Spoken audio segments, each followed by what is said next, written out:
atong Governor Edwin Bahib, sa ato ang Mayor Jose Relampagos, sa akong mga kauban na mga government officials, sa akong mga kauban sa Department of Education Family, mga kaigsuunan nako dinhi sa Panabo, ladies and gentlemen, assalamualaikum, madayaw ug mayong adlaw kaninyong tanan, magandang araw sa inyong lahat. Unahon-una nako ang ako ang mga pagpasalamat. Una ang ako ang pasalamat kaninyong tanan sa inyong imbitasyon sa akoa nga motambong sa inyong araw ng Panabo. Daghang salamat sa inyong pagdawat sa akoa dinhi. Kabaw mo, dugay na bayag yun ko naghandom nga tagdon ko ni Mayor. Sige ni siya managad sa akoa kaniadto. Sige ko gana, kadaagi na ako, mato og Tagog, mato og Compostela, Davao de Oro, mato og Mati, maagi ko, siyempre maagi man gyud og Panabo. Tanaw ko sa inyong City Hall niya, makaana ko, kanusa ka ako imbitahon na ilahang mayor din mo.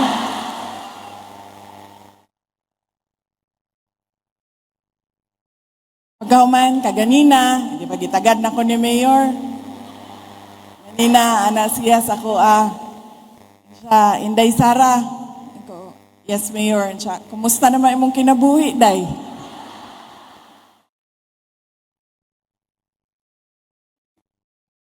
Nakaingon yun ko yung taon sa iyain ko. Mao na may Mayor, mao na ginig, daog-daog lang. Pero dako kayo ako ang pasalamat kay tungod sa inyo ang imbitasyon, tungod kay sa imbitasyon ni Mayor, nakabarog ko dinhi sa inyong atubangan para magpasalamat kaninyo. Una, ang ako ang pasalamat personal sa inyong tanan, sa inyong tabang, sa inyong suporta, sa inyong kampanya, ug sa inyong boto para kanako tong nilabay nga piniliay Mayo 2022. Daghan kayong salamat. Ikaduha, ang pagpasalamat ako agihapon personal sa inyong padayon nga suporta sa ako ang trabaho isip Secretary sa Department of Education o Vice President sa ato ang nasod. Daghan salamat. Ikatulong pagpasalamat, mao ang ako agihapong personal nga pagpasalamat sa inyong suporta sa syudad sa Davao kadtong mayor ko sa Davao City. Daghan salamat sa inyong mga taga-Panabo. Ang sunod na pagpasalamat gikan sa amuang pamilya, ang pamilya Duterte. Dako kaayo mi og utang nga kabubuton kaninyong tanan mga kaigsuonan namo sa inyong gihatag nga higayon, oportunidad kanamo nga makasilbi, makaserbisyo sa ato ang nasod. Daghan kayong salamat. Ug sa inyong unom katuig nga suporta sa administrasyon ni Pangulong Rodrigo Duterte. Daghan salamat mga taga-Panabo. Ug ang katapusang pagpasalamat gikan kay Pangulong Bongbong Marcos, ang iyahang pagpasalamat sa inyong suporta, sa iyahang tinguha ug sa iyahang pangandoy damgo para sa ato ang nasod, para sa isang bagong Pilipinas. Daghan salamat.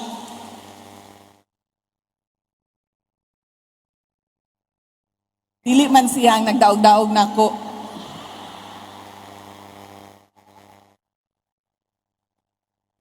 Ugwa pa lagi ko gidaog-daog, di lagi ko patindugon diri sa Panabo ba?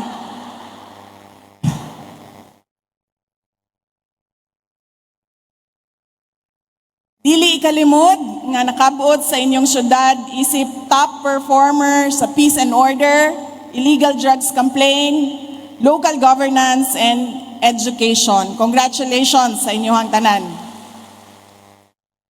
Dako na kaayo og kabag-uhan ang inyuhang syudad ug nalipay mi isip na inyuhang mga silingan dinha sa syudad sa Davao. Tungod kay kaybaw mo baya no ang uban biyang mga tiga Davao diri na sila nagapamalingki, diri na sila nagagrocery sa inyuha sa Panabo tungod kay mas duol na og pareho na pod. Pareho ra ang grocery, pareho ra ang palingki kung dito sila sa syudad sa Davao o dinhi sila sa Panabo. So makita nato nga dako na kaayo o kabag-uhan o kalambuan dinhi sa inyuhang syudad.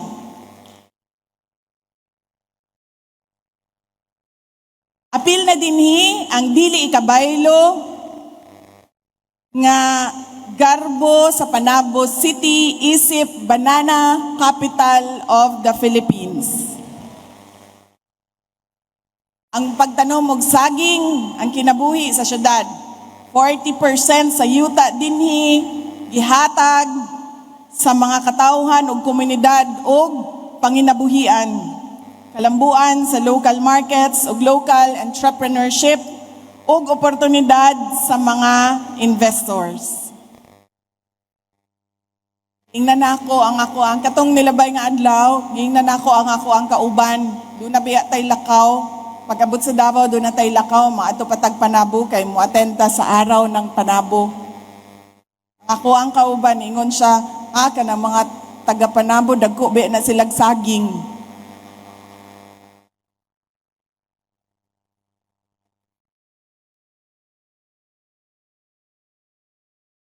Abi ko wala ko nakadungog og tarong sa iyahang tubag sa ako Kung sa'y mong gisultingin siya kanang mga taga Panabo, dagko na sila og saging.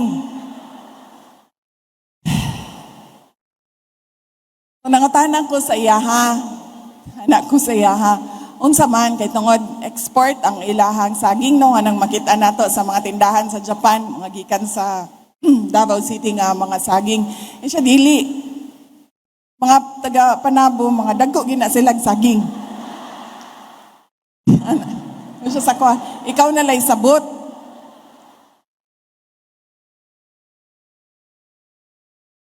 Ako ang pagkasabot tungod to kay dagko kaayo ang banana plantation dinhi sa inyuha sa Panabo nga mooy nagpadagan sa inyuhang ekonomiya. Dako og kontribusyon sa pagpadagan sa inyuhang ekonomiya dinhi sa Panabo. Pero kaganina, pagsulod na ako, di na gyud ako mapugngan. Magsige na gyud kog huna-huna. Dako kaya ni siya og saging, dako ni siya og saging, kay dakog saging dinhi. Si Mayor ganina nag-speech na hinumduman nako, dako nga saging.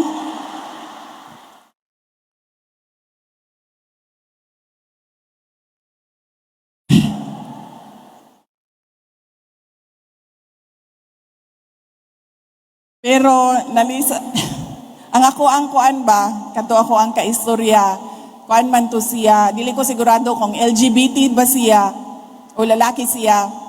Pero gidudahan na mo nga LGBT to siya. So siya gid ang expert siguro sa dagkong saging.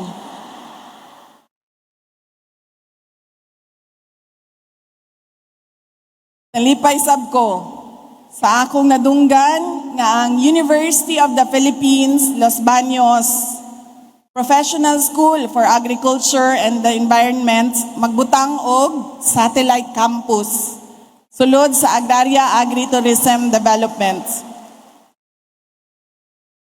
Aron magtanyag og master's degrees sa Agriculture and Environment. Mao kini ang katumanan sa mga damgo sa atong katigulangan. Nga kita ug ang atong mga anak dili na kinahanglan mo biya sa Mindanao aron magtuon sa laing dapit.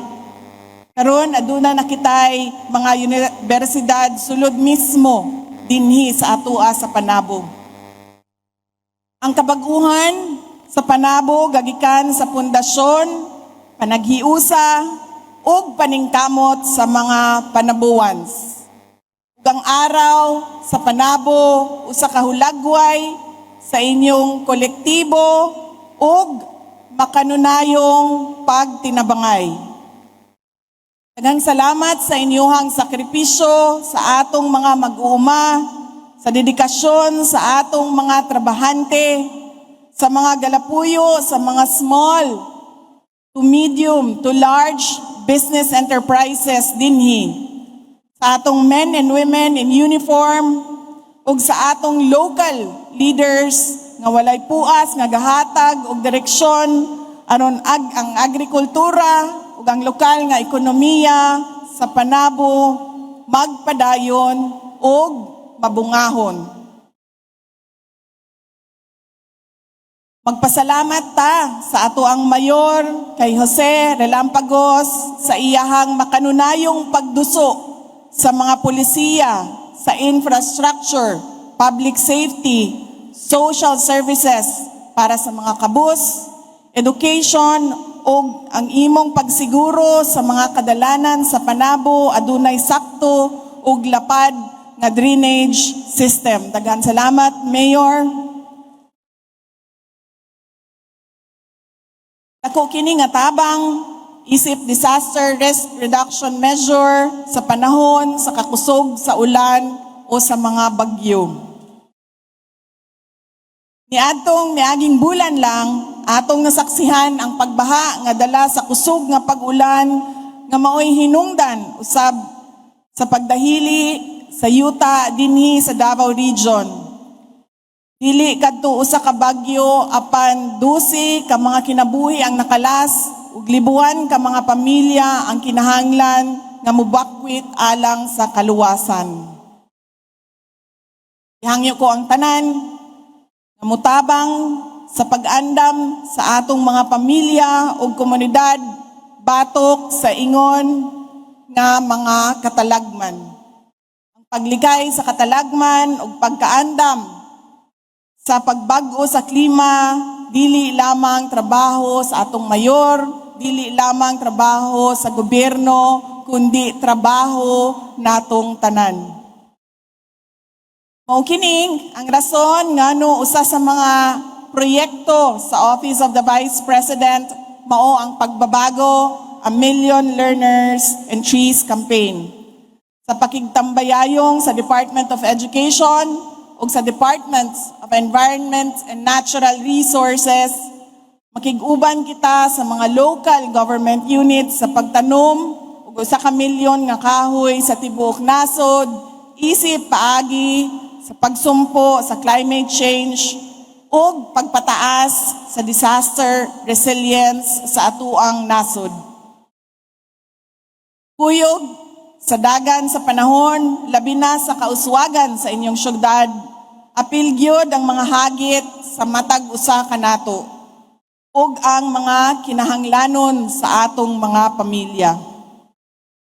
Usa niani ang pagpaskwela sa atong mga anak, paghatag og suporta og saktong pamaagi aron makab-ot nila ang ilang mga pangandoy. Apil sa atong panginabuhi ang pagsiguro nga dili sila makasinati og mga daotang butang sama sa bullying, mental health issues, illegal na droga, recruitment sa mga terorista og insurhensiya ug mga unwanted pregnancies. Himong progresibo ang usa ka syudad kung adunay youth empowerment. Magtinabangay kita nga kini magsugod sa ato ang panimalay ug mogawas kini sa ilang mga aktibong kalihukan sa atong mga barangay ug dinha sa atong mga eskwelahan.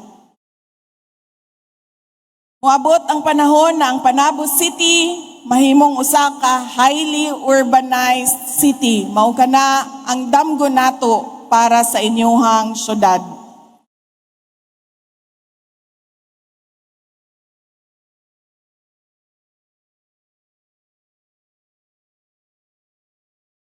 Kini nga potensyal adunay mas dakong oportunidad ug hagit sa tanan labi na gayod sa atong mga anak nga nagdako diri. Ilang skills, expertise, mga bag-ong kasinatian sama sa panahon sa digital technology, maoy mapadayon sa inyong nasugdang kauswagan sa panabo. Padayon ninyo ang inyong suporta sa peace and order, lokal nga ekonomiya, sa pagpalambo sa kultura, ug nagkalaing-laing gigikanan sa inyong katawhan, ug sa pag-amping sa gahom, gasa ug dungog sa inyong agrikultura. Kausab, dako akong kumpiyansa sa inyong mga plano para sa kalambuan, sa inyong mga nagkadaiyang pamilya ug sa inyong syudad. Andam magpaluyo ang Office of the Vice President sa panginahanglan sa atong mga katawhan, labi na sa medical ug burial assistance, sa pagnegosyo ug panahon nga adunay krisis o kalamidad. Magpasalamat ko sa ato ang Governor Edwin Hubahib sa imuhang pag-endorso kanako dinhi sa inyuha sa probinsya sa Davao del Norte. Layo pa man ang sunod nga piniliay, pero daghan salamat ko basin dinhi puday ko modagan og Governor. Thank you sa endorsement nimo. Mga kababayan, patuloy po tayo maging matatag tungo sa pagtaguyod ng isang bansang makabata at mga batang makabansa. Ang lahat ng ginagawa natin ay para sa Diyos, sa bayan at sa pamilyang Pilipino. Syukran.